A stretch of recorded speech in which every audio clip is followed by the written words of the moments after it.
Tonight on the show, we've got one of Hollywood's most famous directors. His new film is all about cowboys. Moo.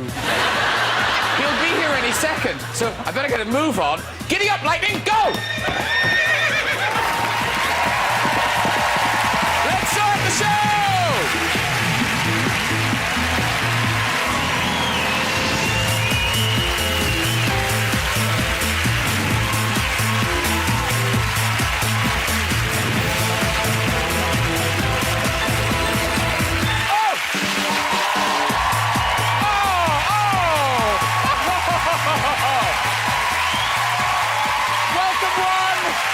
Welcome all! Good evening! Oh, let me tell you, ladies and gentlemen, we have got a great show for you tonight. Writer and director extraordinaire, Quentin Tarantino is here. Yes, he is! I know! Top Scottish actor James McAvoy is on the show. Hilarious comic Alan Davies is here. Plus, we'll be having music and a chat with the wonderful Emeli Sandé. I know. Good, isn't it? Good. It's good. It's good. I tell you, it's so excited to welcome Quentin Tarantino onto the show, everybody. There he is. Now, either he's just won an award or his car's been crushed. We're not sure. He looks pleased. Now, here's his new film. That's Django Unchained. Yes, yes, the D is silent, rather like the N in Tory cuts. Yeah. Think about it. Think about it. It cooks slowly filtering through their brains. Of course, Tarantino's first big film was Reservoir Dogs. Ooh. It features that iconic scene where one of the gangsters is tied to a chair and has their ear cut off. Well, obviously, he's tied to a chair. I mean, who'd volunteer to have their ears cut off? Me, please. Then I'll see Viva forever. Quentin is such a hot director right now. The Hollywood studios are always offering him new projects. There's talk he's going to put his own spin on a few movie classics. Yeah. The Sound of Music. Yeah. Miss Marple. And everyone's Christmas favourite, The Snowman. Oh, they heard it's Snowman. Hey, let's get the bets on! Later, we'll have music and chat from Emeli Sandé! But first, prepare to LOL, it's the man from QI, Alan Davies! There he is! Hello, sir. Happy New Year. So nice to see you. Have a seat, Is this my favourite actor I see before me? Yes, it is. It's James McAvoy, everybody! Lovely to see you. Have a seat. And he's the red-hot director, the king of cool. It's Quentin Tarantino!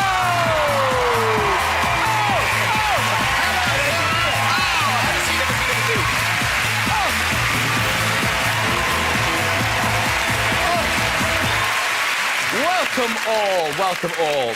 Now, I have to say, I don't want to be rude to my couch, but is it fair to say geeky? Is it a geeky couch? Because you're sort of you're famous for you've got an encyclopedic knowledge of film. Aficionado couch. Oh, is that what it is? It's an aficionado couch. Okay. You like the American Stephen Fry? Kind of, actually. Because James, are you geeky about film or are you geeky about other things? I'm geeky about some films, and I'm geeky about Star Trek, and I'm geeky about not all motorbikes, but my one rubbish motorbike. Yeah, I'm geeky about things. Because Alan, because you've sat through how many episodes of QI have you sat through now? I think it's about 150. So you must. Are you like an encyclopedia? No, it goes completely in one ear and out the other. I have no retention whatsoever. Do you not remember any of it? I can't remember any of it. The only thing I remember is there's more than one moon. I remember that because Rich Hall was on the show and he said, but we call it the moon, which I thought was the funniest thing that anyone's ever said. And there's more than one moon, and one of them goes in a horseshoe orbit, and there's something else. Oh, that's quite interesting. That is quite interesting. No, I did it twice, and the only thing I could remember, they were asking me the only thing I could remember is that not everyone's pee stinks after asparagus. That's wow. Whose doesn't here? Mine does. Yours mine's does. Does yours? Honestly, you could do a show of hands. Whose wee smells after they had asparagus? Some people are saying whose wee doesn't smell after asparagus? See, but it can change. You can mutate into a stinky peer. Yeah, We can evolve as human you beings. can evolve because my pea didn't used to, but now it always... And the thing is with asparagus, it starts to smell almost immediately It you've is had the incredible. You're asparagus. still chewing it. I mean, if you did that. Well, if you pee at the table. Yeah, you know, if you take something with you to the toilet. Yeah. Now, you know what they say about eating pineapple, though, don't you? Oh, yes. Now, does that work? Yeah. Yeah, it works. What did he say about pineapple? What did he say? What do they Pray say? tell. Oh, what they say is... I can't believe you're going to tell them. yeah, can I? Feel free. Yeah. If you eat pineapple, Don't shit it out whole. No.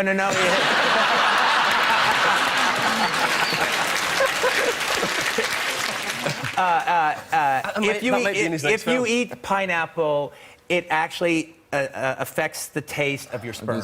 For the better? For the better. Oh yeah. Well, if you like We can try it right now. Here's a pineapple. Any volunteer? We'll be here for an hour. Well, I'll eat the pineapple, and you can try it and tell me. All right. Okay. If there's a job in it, if there's a job in it, I'll do anything. I'm just thinking you've really got to plan ahead, though. Because, like, you've got to cut the pineapple, peel the pineapple, and then maybe no one's interested. And I think, I ate a whole pineapple. Wait a minute. You know, you're going on a date. You have high hopes. What's the window of opportunity? How long does it taste nice for? Yeah. Is there an optimum moment? You're going to be saying, it's 10:30, I taste fantastic now. Actually, I do buy pineapple in Waitrose. I won't be able to buy it anymore now. You'll see me put it in my basket. It's like, I know about you. Snap back. Now, listen, we've got to talk Quentin Tarantino. 7 movies. You've made 7 movies, and your current one is, on course to be your most commercially successful one so far. It might be, yeah. Django Unchained. I've seen it. I loved it. Oh, it's great. I mean, it's a proper Quentin Tarantino film. Western, yeah. Yeah. We get to see it here on the 18th of January. It's released here. So it's almost like a kind of a legend, isn't it? Yeah. A fable told through a Western. Yeah, it has a very folkloric kind of quality to it. It's about an ex-slave who's bought and given his freedom, and he becomes a bounty hunter. It takes place 2 years before the Civil War, so it's in the antebellum South during slavery, and he's an ex-slave who becomes a bounty hunter. And in particular, his job is to go out and kill white men, get the bounties for criminals who are hiding out on plantations that have bounties on their head. And that's a pretty good job. We've got a clip. This is Jamie Foxx. Jamie Foxx as Django meeting Christopher Waltz, the bounty hunter. Correct. Who's going to... First scene in the movie, yeah. Yeah, this is him in chains, and his life's about to change. I'm Dr. King Schultz. This is my horse, Fritz. What kind of doctor? Dentist? Now, are you the Speck brothers? And did you purchase those men at the Greenville slave auction? So what? So, I wish to parley with you. Speak English. Oh, sorry. Please forgive me. It is a second language. Now, amongst your inventory, I've been led to believe is a specimen I'm keen to acquire. Hello, you poor devils. Is there one amongst you who was formerly a resident of the Karukan plantation? I'm from the Karukan plantation. Who said that?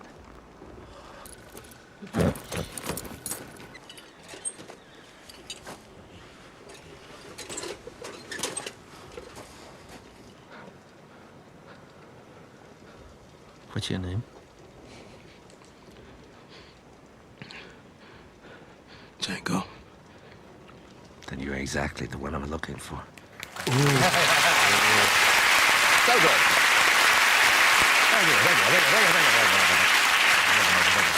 We didn't see it there, but as always, a stellar cast. You know, Leonardo DiCaprio, Samuel Jackson, and I just wonder, does anyone turn you down? Well, every once in a while it happens. I mean, actually, one of the, a weird, one of the things was, like in the case of, say, Pulp Fiction. I had worked with Michael Madsen on Reservoir Dogs, and we really got along, and I thought he was terrific. So I actually wrote the character that John Travolta played, Vincent Vega. I wrote it for Michael Madsen. Oh, right. And so I write the whole script for him, and I'm working on this script for like 7 months. And he knows it's coming. He knows I'm writing it. And he's like, oh, yeah, I can't wait to do it. It's going to be great. 2 2 weeks before I finished the script, he takes a job on Wyatt Earp, and he can't do it. So that explains the Black Mamba in Kill Bill 2. But then did you have to really fight to get John Travolta into it? Yeah, no one wanted John Really? Travolta. No one wanted John Travolta. Yeah, well, you know, everyone can say, you know, but at that, the film he did just before Pulp Fiction was Look Who's Talking 3. He's actually quite funny in those movies. That's a great film. It's a trilogy. All right, it's a trilogy. Oh, the cross-referencing. It's like Back to the Future. I can't imagine how ballsy it is. You're a young director, you've got John Travolta, and you're showing him how to dance. You're teaching him how to dance. I didn't have to teach John Travolta how to dance. Could you dance like that now? Oh, yeah, no, I wanted him to dance a particular way. It was a certain kind of way. I'll do it. You don't need to do it. I've got an electric kickstart in there. Well, here's the thing. Let me set it up. Okay, you set it up. Because it's a twist. Now, twists can be kind of boring. So part of the thing about it is I wanted Vincent and Mia, i.e. Uma Thurman, to have two different characters when they twist. All right? When Vince twists, I wanted him to be kind of rich. Like that. It's good. But when Mia twists, the image that I had in my mind was the Zsa Zsa Gabor cat from the Aristocats. And there's that one little scene where the Aristocats dance, and she kind of like...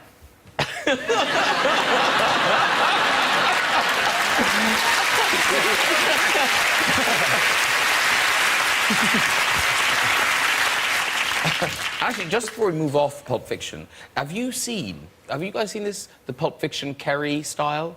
No. It's these Irish film students that are in Kerry. Do you know what Kerry is? You mean the Stephen King novel, Brian De Palma movie with Sissy Spacek, where the blood comes on? No, No, that's Carrie. Oh, okay. I was thinking, I'm sure I'd have seen that growing up in Ireland. No, Kerry is a bit of Ireland.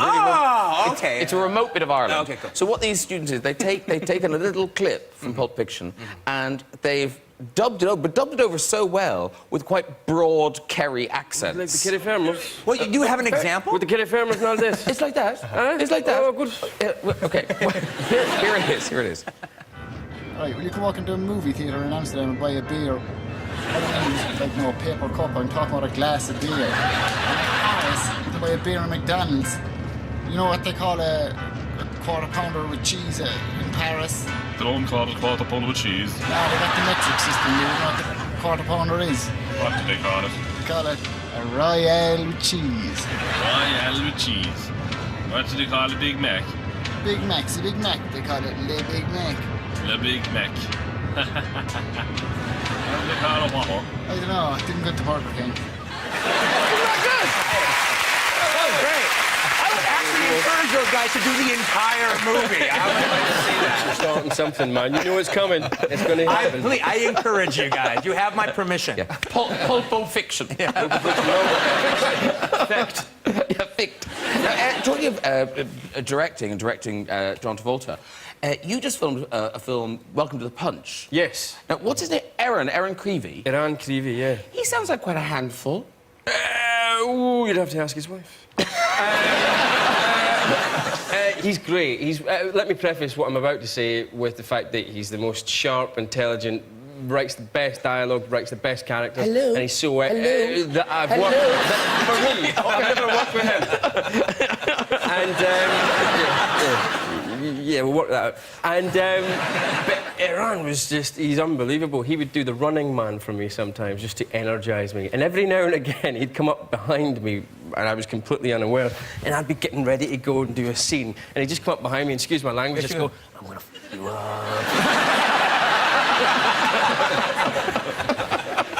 Which is kind of brilliant. In fact, he sent me an email saying that exact thing out of the blue just the other day, for no reason. And the movie's called Welcome to the Punch. Welcome to the Punch. That's out March time. That's out in March, yes. That's me with a lot of pineapple in me.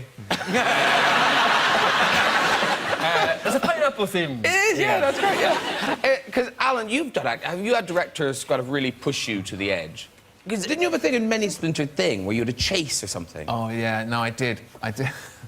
I had to do a scene where I had to get out of a bath, and my wife in the show, not my real-life wife in the show, she came round, and she wanted something, and I had it, and then she took it, and then I had to chase her around the flat in the nude, dripping wet. And it was shot in February, and it took 11 hours to shoot. They're impressed. And I had a really, really small, didn't need any more, flesh-coloured triangle taped over my tiny, tiny, shrivelled genitals. And I had to run around this set for 11 hours, and eventually I had to pin her to the bed. And every time we stopped, they had to come and put more water on me, because it had to look like I just got... It's like, you know, when they get a whale on the beach. He might die if we don't keep him wet. And I was shivering all day, and at lunchtime, the actress said to me, "Have you got a problem with me?" Because I hadn't spoken to her all morning. I said, no, I've got hypothermia. My lips, they're blue. And then when they made it and they finished it, it was rubbish. Going back to directing, Quentin Tarantino, this is your 7th movie. Have you thought of tackling Shakespeare? No, because honestly, he's about to do Macbeth. I am. Oh, you just said Macbeth and Macbeth. You gotta say, no, you gotta say the Scottish play. Me and him are like Harry Potter. We're allowed to say Voldemort. He's from Ireland, I'm from Scotland. We're Like, kind of maybe allowed. you guys don't care about the bad luck. I care about the bad luck. As he said, this might be my biggest hit ever. All of a sudden it goes off the charts. All right? Because I said the Scottish play's real name. Well, the Scottish play, it's good because it's got lots of blood and gore. It's got ghosts. It's got a moving forest. Yeah. It's right up your strasse. Oh, true that. And people have actually made Shakespearean comparisons to my work any old way. Oh. And down the end there, you've played Lady Macbeth, haven't you? I did play Lady Macbeth. You did, though. I made a bold choice. Now, I was auditioning for going for places in drama courses when I was a teenager, and they gave us a list of pieces to learn, right? And it's all Shakespeare pieces. And I thought I'd be different, you know, stand out from the crowd, did Lady Macbeth. Not very well. Look, I've got a little bit here, right? So if you wanted to do a bit, we've marked it up. You probably know it. I kind of know. I'm just in the middle of rehearsing it, so yeah, I do know that bit, I think. OK, so if you do that bit there, and look, I've even got I've got a prop for you. There you go. So, That's a period. I know. If you just read that shoreline down there, see where it says Lady Macbeth? Lady. Okay, that's you. that's me. OK, and then maybe you can give them some notes afterwards. Okay, I'll just to see how it might be, you know, Tarantino-fied. Right, here we go. I promise I'll be a little bit better than this if you come and see the play.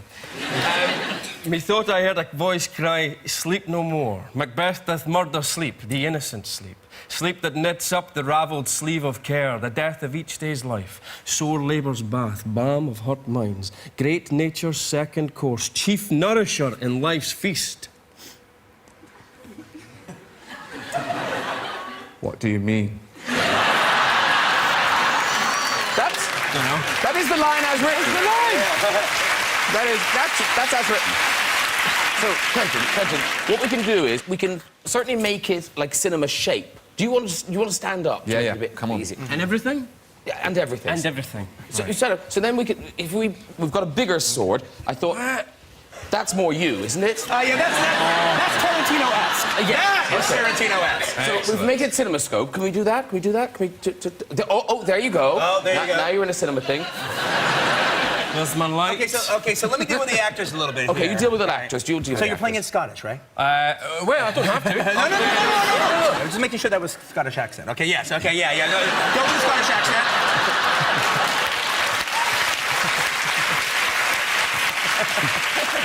Stay with that. Right, I'm going to work that. Okay, and so I think you're okay with there, but really, you can't have a prop like this and let this overtake you, man. You have to really play with it here. Okay. Really use it. It's not, this isn't a toothpick. All right.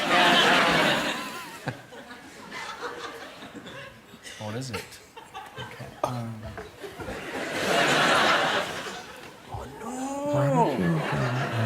It's like stealthy ninja directing.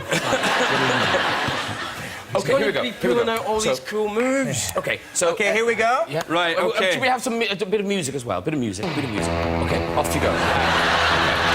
And Methought I heard a voice cry, sleep no more. Macbeth doth murder sleep, the innocent sleep. Sleep that ravels up the sleeve of care, the death of each day's life, sore labour's bath. Balm of hurt minds, great nature's second course, chief nourisher in life's feast. Fuck you fucking fuck. What do you mean? Very good.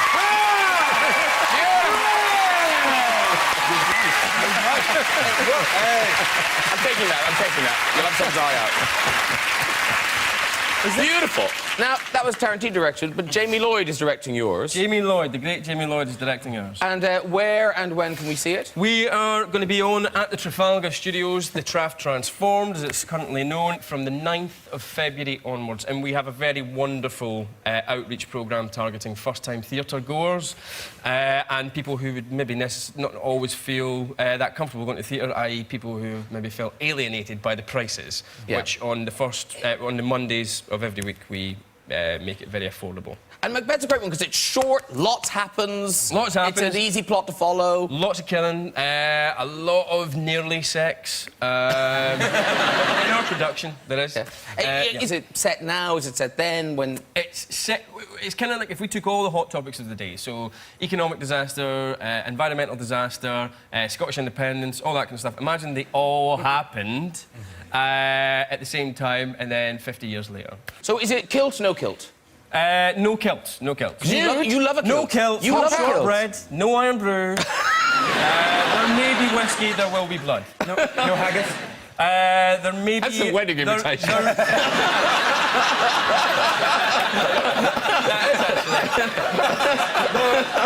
There may be haggai, but we have not yet rested. And I suppose in a way it's sort of fitting that you're playing Macbeth because so many people discovered you in The Last King of Scotland. Oh, yeah. Yes, Yeah. which is, people love that film. You look amazing there. How did you do that? You must have really eaten a lot of pies. The end of that film, we've talked about this, is so intense. You hanging, it's worse than anything you've done. It's very Man Called Horse. I know, yeah. And check out my nearly six-pack. Excellent. 8 years old, I don't have that anymore. But that must have been horrible to do. That was pretty nasty to do. And also, I was such a victim in that scene. Not necessarily of circumstance, because I helped create that circumstance as a character, but I was a victim of violence in that scene, and it is always horrible to play and great to play. But I was being suspended on this little seesaw that got CGI'd out. How we had the money for CGI, I don't know. But, and there was no weight on these ropes that had these things going into my fake chest.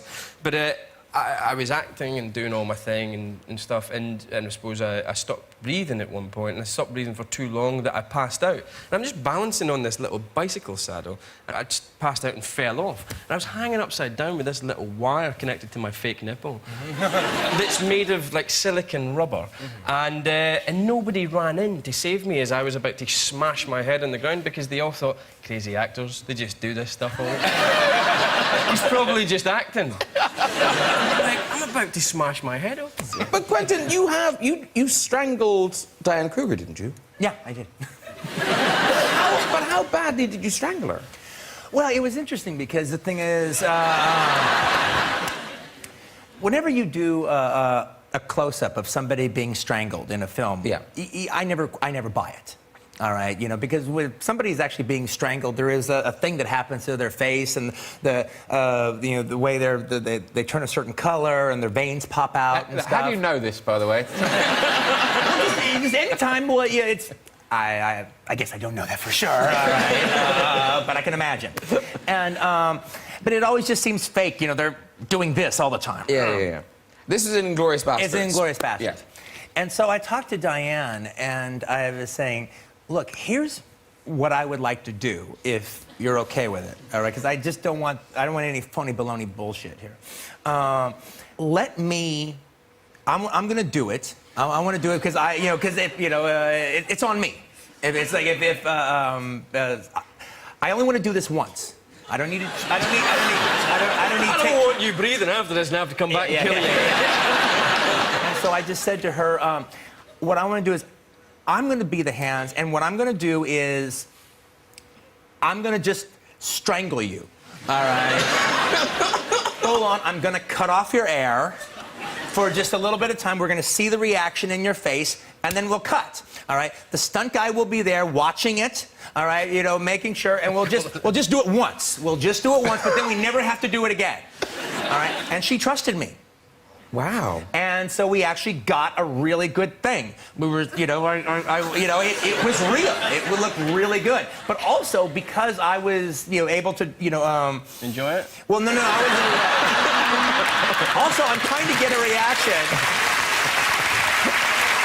Do you ever try sex scenes in that? I'm going to put it in you. I'm only going to do it once. Look,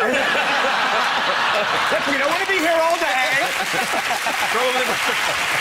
Now, Alan, is this making you nervous? Because you're acting again. You're doing Jonathan Creek again, Yes, aren't you? we are. We are filming Jonathan Creek. Well, Surely not at the moment, but surely it's nicer than this. someone once put a vacuum cleaner over my face, and it slightly sucked from my cheek. So no autoerotic asphyxiation. Is this a new series of Jonathan Creek? It's a one-off special. We might do more later in the year, though. I've got my brilliant. fingers crossed. Yeah. Oh, good. I'm really glad it's back. Thank you. Because it always seemed weird that it went away. Sheridan Smith's in it again, and we've got Rick Mayall in it, and Joanna Lumley, and Nigel playing it. So it's really good. Cast. And when's it going to be on our telly? I think it'll be on Easter. Is it an Easter theme? Does it involve a rabbit or Jesus? No, no rabbits and no. Well, there is a kind of a Resurrection-y. thing. Yeah, it's quite clever. It's very clever, actually. I look forward to seeing it. Well, we've talked about a lot about acting tonight, but Alan Davies, a stand-up comedian again. Yes, I back am. on the road. Is it 10 years? 10 years. It's even longer. The last time I toured was in 1999. What? Wow. But I did the Edinburgh Festival in 2001 as a stand-up. Just last year I toured all around the UK, and I'm doing 2 shows in Hammersmith in February. The 16th and 17th of February. There's me. There's my poster. Isn't it marvellous? But listen, it's sold really well. It's got really well reviewed. Oh, you've got it kicking yourself that you didn't do it for so long. Well, kind of. I'd sort of fell out of love with it a bit, but I really have enjoyed touring again, and I really enjoyed doing the show, and I've got 2 small children now, so when I'm at home, it's quite full on, and then when I'm touring, it's like a day out. Wander around. Going around Carlisle, which turns out to be a really nice town. Going in and out of the shops. I went to the pictures. It was like being on holiday. And the show's really fun to do. It's really going well. So yeah, I've really enjoyed it. But it's called Life is Pain, which doesn't sound like a laugh riot. No, Life is Pain. And I thought that's a good title for a show. And then I saw the poster. I thought, oh no, that looks like a talk about suicide. Culminating in a suicide. But no, it came from an anecdote. It was told by a friend of mine about a little girl who said that to her mum when she was being told off. She's about 6 years old, this girl, and she's been told off. And then she rolled her eyes and looked at her mum and said, "Life is pain." And it's so... I thought it was hilarious when I was told that. Well, then they tell the audience that. They all do what they do. They go, oh. The same little girl, on another occasion, the mum was telling her off, and she turned to her mum and said, "Even the people you love will betray you." So it just goes into a little folder of notes of funny things. Yeah, doesn't she? Yeah, it does, like a character from one of your films, or from that Kick-Ass film, you know, the little girl and that. But Kick-Ass, it's so English, isn't it? Kick-Ass. But yeah, so that became the title of the show, but mainly the show's about family, like my family growing up, and you know. And life is pain, let's face it, but everyone's got a little bit. I don't dwell on that, I just touch on that, and then it's quite a lot of stuff about sex toys. There's bits about parenting in it, aren't there, as well? Yeah, my dad features quite a lot. My own parenting, which is a new thing for me. When we grew up, we were always nagging our father for stuff to buy. My mum died when we were little, so there's just my dad with the 3 of us. I do remember him buying a Lilo on holiday once, and this was quite a big investment to buy a Lilo. Yeah. I had a diving mask that I wore for the entire 2 weeks. I never took it on. I wore it at breakfast. I was 10, right? My sister had a bikini. She was 8, but a bikini came up round her neck and nearly drowned her. So she pulled me under. So I said, "Give me the bikini. No one knows which one of us is a boy or a girl." And I had the diving mask and the bikini on. I can honestly say I've never been happier before or since. But when he got the Lilo, to pump the Lilo up, rather than just blowing it up, he went to the hire car and got the foot pump out the boot, and he blew the Lilo up in a really kind of vigorous way, like this. As if he was on display, you know, but if you blow a Lilo up like that, people will watch you. And then he said, "Alan, come here, please." test that now, test it, right? And I touched the pillow bit and it went bang! And blew up. You know, separated from the main body of the logo, which I've never seen happen before or since. And he's looking at me like, you little shit. And that's totally no hidden pins. You've overinflated the line. Oh, dear. Now, before we move on, very quickly, James, we must mention your new movie with Danny Boyle. Yes, you must. Trans. That's finished? It's going to be March the... March the 27th. What, 27th of March? 27th Oh, of that's my March. birthday.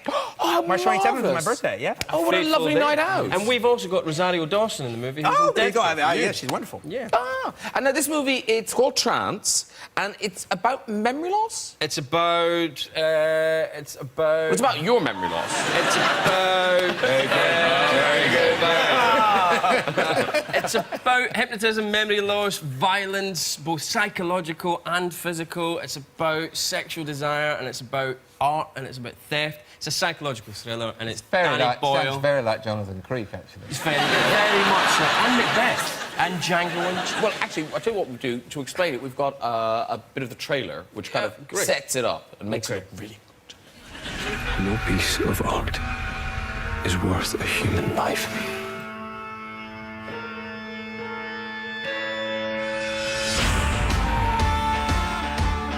Where is it? I can't remember! I got hit on the head! That you remember. Have you ever been hypnotized before? Whatever is in his head, she can find. Now, I want you to relax, Simon. Stop. I have it. That's kind of cool, him going back to do a time is film. Yeah, and, you know, he's just special, whatever he does, like yourself, I have to say, but, and he's a national treasure as well. And actually, as I watched that, I realised we didn't really explain what it's about. It's you steal... I steal a painting, I steal a $25 million painting as it is being auctioned, because I'm one of the auctioneers, and after the heist is all over, when the baddies that I'm in league with decide to open the box that the painting is in, they bring out the frame and there's nothing there, and they come to me and they say, "Where's the painting?" And I go, "I'm honest when I say I can't remember." And that's where hypnotism comes into it, because we try and unlock where the painting is through hypnotism. And we unlock a hell of a lot more than just where the painting is. And the audience doesn't know where it is at during that part of the movie. The audience have no idea. They haven't seen it happen or anything. No. And it's all about what you think you remember and how memory is actually a very creative process. It's an imaginative The process. whole film would have been, if you just said at the beginning, just think where you were when you last had it. And then you would have found it. We had on QI, I had a QI thing, where if you're looking for something, like your car keys, if you keep saying the name of the thing you're looking for, you're more likely to find it. Really? Yeah. Really? Yeah. So keep saying, you know, Boyfriend. self-respect.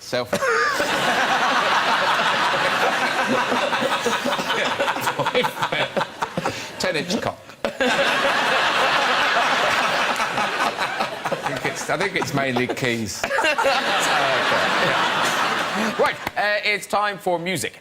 This singer has had an extraordinary 2012 and has just been on for 3 Brit Awards. Ladies and gentlemen, it's Emeli Sandé.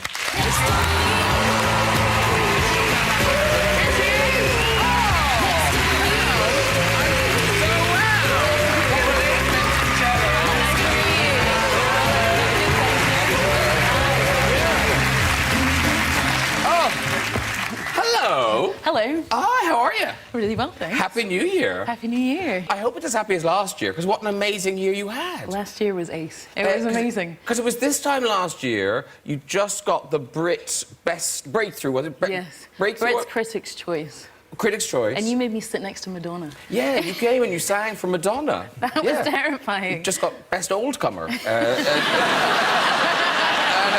This is the album, our version of events. This is the new deluxe one. But this is the best-selling album of 2012. Yeah, amazing. Congratulations. Thank you very much.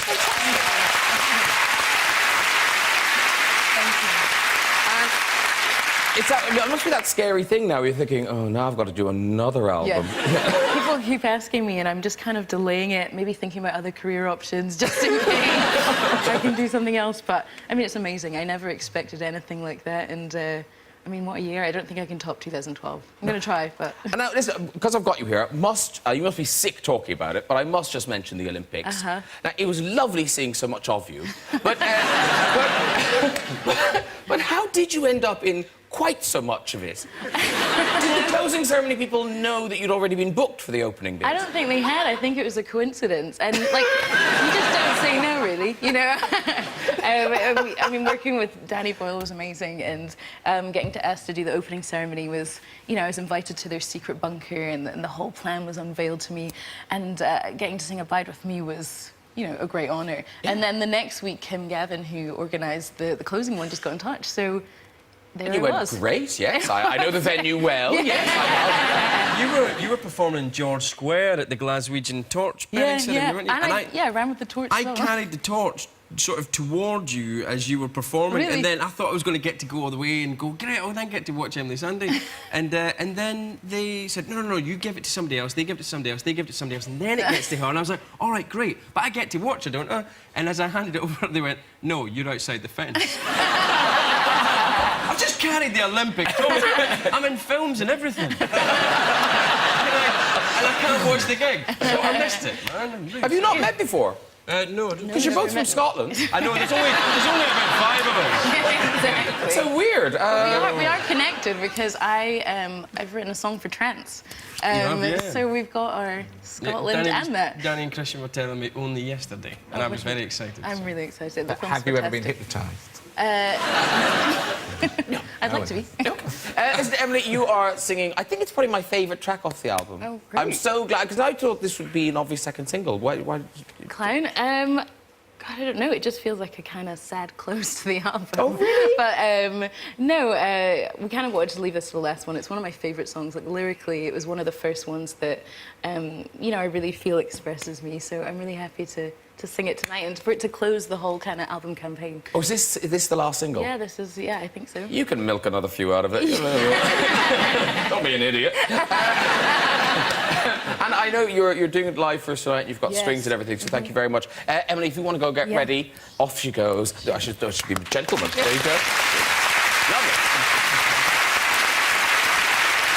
Shortly we'll be playing a visit to the famous red chair, but first, performing her new single, Clown. Ladies and gentlemen, please welcome Emeli Sandé!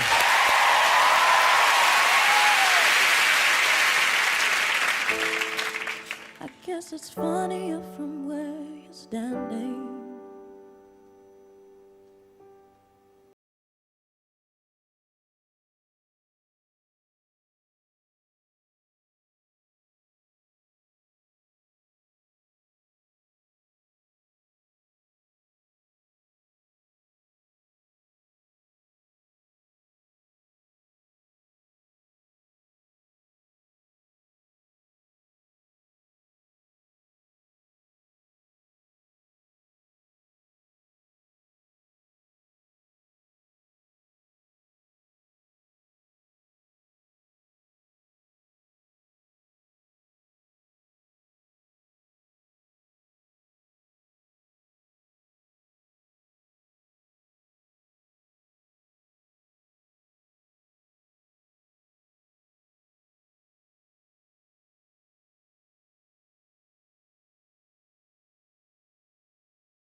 your cloud behind the glass. Go ahead and laugh, 'cause it's funny. I would too if I saw me. I'll be your clown on your favorite channel. My life's a circus, circus, round circus. I'm selling out tonight.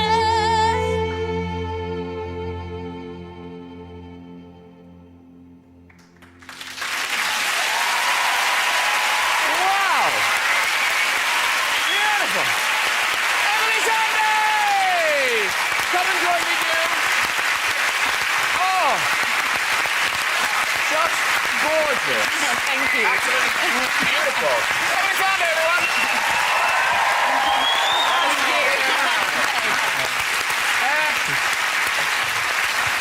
Seriously, I think that is one of the loveliest live vocals we've ever had on the show. Wow. Just Wow, thank gorgeous. you. Really, really, really gorgeous. Right, before we go tonight, just time for a visit to the red chair. So, who have we got? Yes, hello, hi. Hi. What's your name, sir? Lee. Lee? Yeah. Lovely. And where do you live, Lee? London. Oh, in London? I'm from Newcastle. He's from Newcastle originally. And what do you do in London, Lee? Interior design. Oh, right. What's your favourite bit of interior design, Lee? Being creative. Okay. Good answer. Dull answer. Dull answer, but being creative. Yeah, you know, being creative, do. whatever. You Yeah, I know, was looking for rag rolling or something. All right. I don't know. I was being creative. Lee, delight us with your tale. Okay, basically, apologies to my mum now, but I was with my boyfriend at the time, and I was trying to get to know him a little bit better. We were both getting to know each other a little bit better. I hear you, Lee. Yes, we were stuck in the moment, and my phone somehow ended up on the bed. I accidentally leant on the bed and ended up ringing my mum. Obviously, I didn't know this until I had finished. And then I checked my phone, and I had a message off my mum saying, "Are you okay? You sound like you're in pain." I was like, get in. You can walk. You can walk. Well done. If you'd like to join us on the show and the red chair, you can. Just contact us via our website at this very address. A huge thank you to my guests tonight, the lovely Emeli Sandé, Alan Davies, James McAvoy, and Mr. Quentin Tarantino. Join me next week with comedian Bill Bailey, actor Nicholas Hoult, and Oscar winner Denzel Washington. I'll see you then. Good night, everybody. Bye-bye.